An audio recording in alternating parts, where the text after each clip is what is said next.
नमस्कार। आज जो कहानी प्रस्तुत करने जा रहा हूँ उसका शीर्षक है सोच से हटकर सफलता के मापदंड। अपने माता पिता की नज़र में नालायक उपेंद्र आज शहर का सफल व्यवसायी एवं राजनेता बन गया था। उसके पास सब कुछ था, पद, प्रतिष्ठा, धन, ज़मीन, जायदाद, सब कुछ। आज उसने माँ बाप के चहेते अपने छोटे भाई महेंद्र को मैनेजर के पद पर नियुक्त किया था, जबकि उसके पिता सोहनलाल बचपन में कहा करते थे कि बड़ा होकर महेंद्र बड़ा साहब बनेगा और उपेंद्र उसका चपरासी। आज स्थिति एकदम उलट थी। आज महेंद्र उपेंद्र का एम्प्लॉय था, जबकि उपेंद्र महज 12वीं पास था, वह भी साधारण अंकों से, तथा महेंद्र ने MBA में टॉप किया था। उपेंद्र की तरक्की देखकर सोहनलाल आश्चर्यचकित रहते थे। दूसरी तरफ महेंद्र MBA में टॉप करने के बाद भी पूरे 4 साल बेरोजगार रहा, जिससे उसकी शादी भी पक्की नहीं हो सकी। उम्र भी 32 की हो गई थी। महेंद्र ने ही अपने अहम का त्याग कर उपेंद्र से नौकरी पर रखने का आग्रह किया था, जिसे उपेंद्र ने स्वीकार कर उसे यह नौकरी दी थी। महेंद्र को 60,000 रुपये प्रतिमाह वेतन पर रखा गया था। महेंद्र नौकरी पाकर बहुत खुश था। इनकी इतनी तनख्वाह उसके लिए पर्याप्त थी। लाल भी खुश थे, क्योंकि वे महेंद्र की शादी कर जिम्मेदारी से मुक्त होना चाहते थे।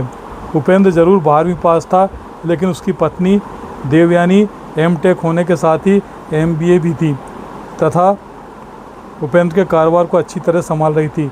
महेंद्र को उसके अधीन रहकर ही काम करना था। उपेंद्र को वे दिन अच्छी तरह से याद हैं जब वह 12वीं का विद्यार्थी था और महेंद्र ने 8वीं क्लास में टॉप रैंक हासिल की थी। सोहनलाल शहर के निजी हायर सेकेंडरी स्कूल कोमल कॉन्वेंट में अकाउंटेंट के पद पर कार्यरत थे। उनका वेतन इतना अधिक नहीं था कि सब अच्छे से रह सकें। महेंद्र से उन्हें बड़ी उम्मीदें थी। उपेंद्र तो जैसे तैसे पास हो जाता था, जिससे सोहनलाल को कोई ख़ास खुशी नहीं होती थी।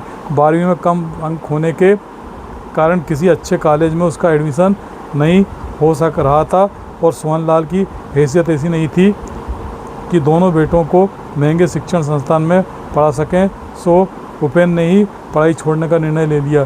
सोहनलाल को मना करने की नौबत नहीं आई। उपेंद्र को कोई ढंग की नौकरी तो मिलना नहीं थी, इसलिए उसने इस तरफ से ध्यान हटा लिया। एक दिन जब उपेंद्र घर से निकला, देखा कि पड़ोस में रहने वाले शर्मा जी घर खाली कर कहीं और शिफ्ट हो रहे हैं। शर्मा जी के पास एक साइकिल बिकाऊ थी। साइकिल की कंडीशन अच्छी थी। उपेंद्र ने उसकी 1,000 कीमत लगाई। शर्मा जी के पास और कोई ग्राहक नहीं था, सो उन्होंने वो साइकिल उपेंद्र को ही 1,000 में बेच दी। उपेंद्र ने उसे नुक्कड़ में रहे वर्मा जी को 2,000 में बेच दी। उन्हें साइकिल के ज़रूरत थी। उपेंद्र को पूरे 1,000 का लाभ हुआ था। उसे बिजनेस की राह मिल गई थी। धीरे धीरे वो अच्छा डीलर बन गया था, लेकिन शेयर मार्केट में निवेश करने से उसे ज़बरदस्त घाटा हुआ था। लेनदारों से तंग आकर सोहनलाल ने उपेंद्र को घर से निकाल दिया था। तब उपेंद्र के दोस्त घनश्याम ने उसे सहारा दिया। घनश्याम प्रॉपर्टी डीलिंग का काम करता था। उपेंद्र भी उसके साथ मिलकर यह काम करने लगा, जिसमें वह सफल सिद्ध हुआ। साथ ही राजनीति में भी उसने दखल देना शुरू कर दिया, जिसका उसे लाभ मिलने लगा। विधायक जी ने उसे 3 एजेंसी दिलवा दी। उसे खूब फ़ायदा होने लगा था। उपेंद्र ने शहर के इंडस्ट्रियल एरिया में फैक्ट्री खोल ली। उसके पास धन की आवक होती रही थी। उसके स्तर को होती रही जो उसके स्तर को बढ़ाती रही। उपेंद्र ने आलीशान कोठी बनवाई थी, जबकि उसके पिता अब भी पुराने घर में ही रह रहे थे। उपेंद्र का देवयानी से प्रेम हुआ और फिर शादी हो गई।